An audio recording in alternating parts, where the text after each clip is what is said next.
नमस्कार दोस्तों, स्वागत है आपका हमारे चैनल पर। आज हम बात करेंगे शिव जी की एक और कहानी के बारे में। बहुत समय पहले भृगु ऋषि के वंश में मृकंड नाम के एक तपस्वी ऋषि थे। वे बहुत विद्वान और धर्मपरायण थे, लेकिन उन्हें एक दुख हमेशा सताता था। उनकी कोई संतान नहीं थी। वर्षों तक कठोर तप करने के बाद उन्होंने भगवान शिव जी की आराधना की। एक दिन शिव जी उनके सामने प्रकट हुए और बोले, मृकंड, मैं तुम्हारे तप से प्रसन्न हूँ। तुम बताओ, तुम्हें कैसी संतान चाहिए? एक ऐसा पुत्र जो अत्यंत बुद्धिमान और तेजस्वी होगा, लेकिन उसकी उम्र केवल 16 वर्ष होगी, या फिर ऐसा पुत्र जो बहुत लंबी आयु वाला होगा परंतु मूर्ख होगा? मृकंड ऋषि ने बिना सोचे कहा, हे प्रभु, मुझे वही पुत्र दीजिए जो अल्पायु हो परंतु तेजस्वी, बुद्धिमान और धर्मात्मा हो। भगवान शिव ने तथास्तु कहा और अंतर ध्यान हो गए। समय आने पर मृकंड की पत्नी ने एक सुंदर बालक को जन्म दिया। उसका नाम रखा गया मार्कंडेय। बचपन से ही मार्कंडेय बहुत तेजस्वी और भक्तिमान थे।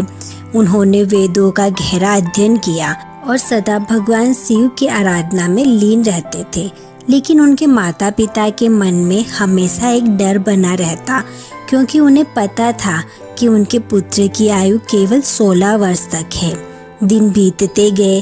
जब मार्कंडेय का 16वां जन्मदिन नजदीक आया तो उनके माता पिता अत्यंत दुखी हो गए। उन्हें रोता देख मार्कंडेय ने पूछा, माता पिता, आप इतने दुखी क्यों हो? तब उन्होंने सारा रहस्य बताया।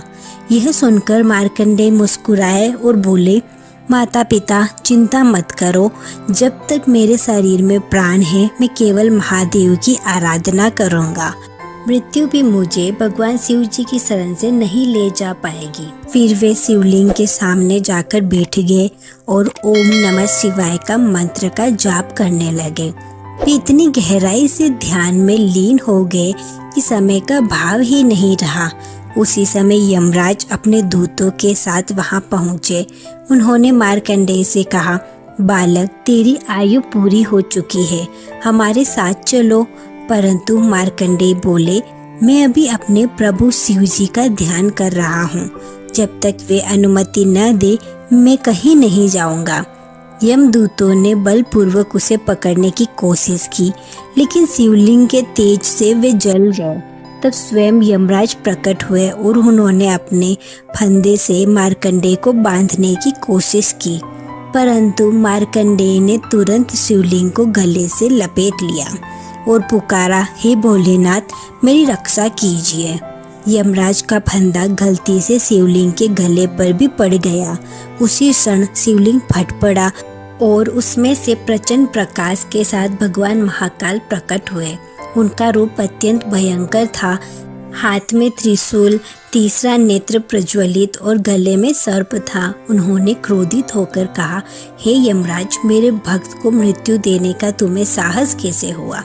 इतना कहकर उन्होंने अपने त्रिशूल से यमराज को भस्म कर दिया। समस्त लोकों में हलचल मच गई। मृत्यु का कार्य रुक गया। तब देवताओं ने आकर भगवान शिव से प्रार्थना की, प्रभु, यदि यमराज ही नहीं रहेंगे तो संसार का संतुलन बिगड़ जाएगा। भगवान शिव ने करुणा दिखाते हुए यमराज को पुनर्जीवित किया और कहा, यम, अब से मेरा यह भक्त मार्कंडेय कभी मृत्यु के अधीन नहीं होगा। यह सदा के लिए अमर रहेगा। फिर भगवान शिव ने मार्कंडेय को वरदान दिया, तुम चिरंजीवी रहोगे और हमेशा मेरे प्रिय भक्तों में गिने जाओगे। तुम्हारे दर्शन मात्र से मनुष्य की आयु बढ़ेगी और उसके पाप नष्ट होंगे। मार्कंडेय ने कृतज्ञ होकर भगवान शिव जी की स्तुति की। उस दिन से वे अमरत्व को प्राप्त हुए। कहा जाता है कि आज भी मार्कंडेय ऋषि जीवित है और हिमालय के किसी गुप्त स्थान पर भगवान शिव की आराधना में लीन है। उन्होंने ही बाद में मार्कंडेय पुराण की रचना की, जिसमें देवी महात्म्य और दुर्गा सप्तशती जैसी महान कथाएं सम्मिलित हैं। Thank you. लाइक कर दो, सब्सक्राइब कर दो।